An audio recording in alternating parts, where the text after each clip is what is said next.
Have you ever wondered where all the photos you back up to iCloud, the documents you save in Google Drive, or even your social media posts actually are kept?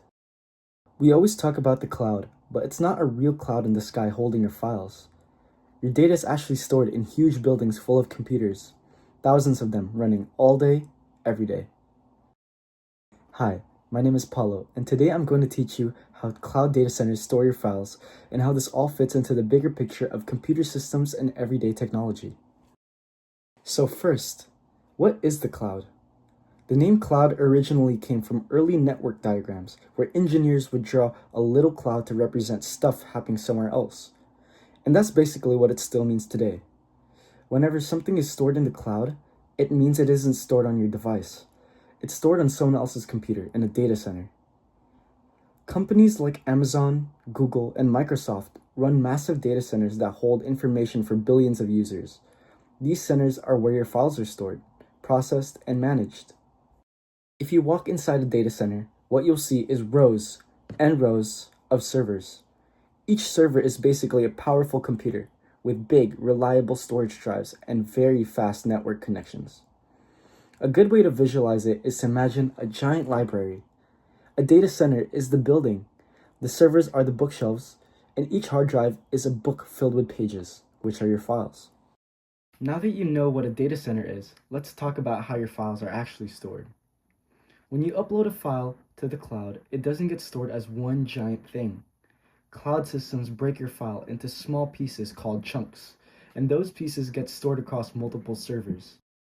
This makes uploading and downloading much faster, and it also makes it easier to manage huge amounts of data. Let me show you what that actually looks like with a real example. Imagine I upload a 12 megabyte photo. The cloud systems normally split files into chunks of about 4 megabytes. So that one photo becomes 3 chunks. Chunk 1, 4 megabytes, chunk 2, 4 megabytes, and chunk 3, 4 megabytes. Now, instead of storing them together, the cloud separates them across different servers, and for safety, each chunk usually gets copied 2 or 3 times. So my single 12 megabyte photo ends up stored as 3 separate chunks on 3 separate servers, with multiple copies of each chunk. That's 9 total pieces spread throughout the data center. That's why even if one server dies, my photo is totally fine. You might be thinking, okay, but what if one of these servers fail? What if it gets destroyed or there's a power outage or something? Good question. And engineers have already planned for that. Just like in my example, cloud providers protect your data by making multiple copies of it and spreading those copies across different servers or even different locations. They also create automatic backups. So even if a single server fails, or even an entire building loses power, your files are still safe. Now here's something that most people don't actually know. When you delete a file from the cloud, it doesn't disappear instantly. What actually happens is the file gets flagged for deletion, and the cloud says, I'll deal with it in like 6-7 business days. There's no actual specific number of days, but you get the point.